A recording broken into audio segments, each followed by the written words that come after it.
Hello again, I'm John Turzak, and welcome to another video cooking lesson at the Seasoned Cook.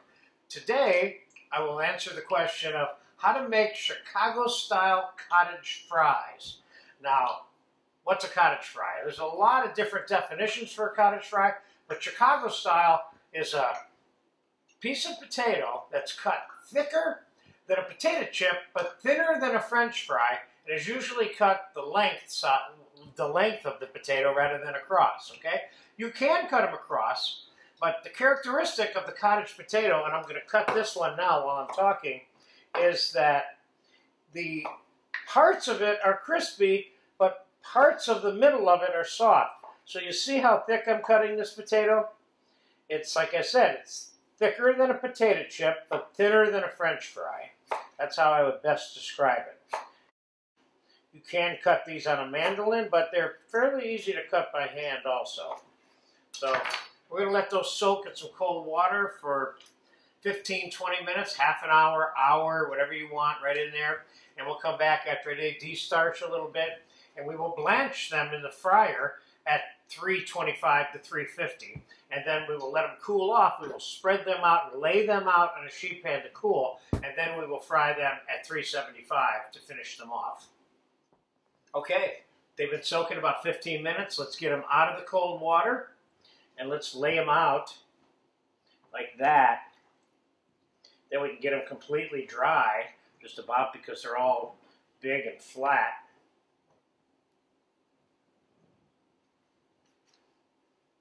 Oh, I think we got enough right there for this demo for you. Now, these you don't have to worry too much about them sticking together like cooking potato chips. Now, I have a 325 to 350 degree fryer here. I'm going to feed these potato slices in. That way I have no fear of them getting stuck together right away because they're being fed in by themselves. And we're going to par blanch those, and we'll take them out when they're cooked, but not brown at all, and let them cool off on a sheet pan. Oh, this is probably going to run about 3 minutes. I'll be right back. We're going to fast forward now. They've been frying, blanching, however you want to refer to it, for about 3 minutes. Taking them out. I'm going to dump these on some paper here. And I will show you exactly just how much they're cooked. Let me get them spread out here.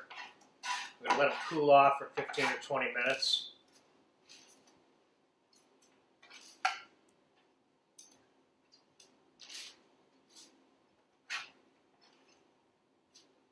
Now, another way they make them in Chicago also is you can just bake these slices with a little bit of oil and salt on them in an oven completely from start to finish and pull them out. But first, let's take the thickest potato here, and let's just give you a show that this potato is cooked. You see, it's hot, but it's cooked. See how it's soft. And all I want to do is cook them. I'm going to brown them when we fry them after they're cooled off and put it back in the fryer. These are simple, but there's a special little thing about these, which is the inside of the slice is not always crispy, and it has some soft potato, and part of the potato is brown. And that's the characteristic of the Chicago-style cottage fry. So we'll be back in about 15 minutes to finish these off and put them in a bowl. All right, they've been cooling for 15 minutes now. What I didn't tell you is you can put these in the fridge like this for 2 days and take them out and refry them for the finishing process. You don't have to do it in 15 minutes like I'm demonstrating. So let's feed them back into the fryer now, one at a time.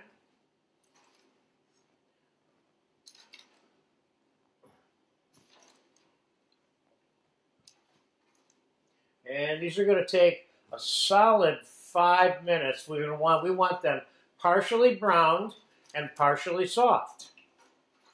And I will go about mixing them up a little bit from time to time to make sure that they don't get stuck together. But for right now, let's let them fry. I'm going to fast forward now for 2, 3, 4, 5 minutes until they're close to being done. We got about 2 minutes into the frying here. I'm just making sure that they get evenly fried, so I'm moving them around a little bit, and also so they don't get stuck together. All right, it's been about 5 minutes, and I think they're done enough to represent the Chicago method here. I'm not saying you can go get these everywhere you go in Chicago, but in some places you can. So, you see what we have here? We have a cross between a potato chip and a French fry. Let's put a little bit of salt. And I say even put a little bit of pepper on them. Could you put Parmesan cheese on them? In them? On them? Absolutely. Let's get them in the bowl. This is exactly how many places serve them in Chicago. I grew up eating these in different restaurants in Chicago when I was younger. You can't find them in as many places as you used to be able to. But they're still fun to eat because they still have that potato French fry-ish sort of quality to them. Let's put a little bit of parsley on there just for fun. But there you have it.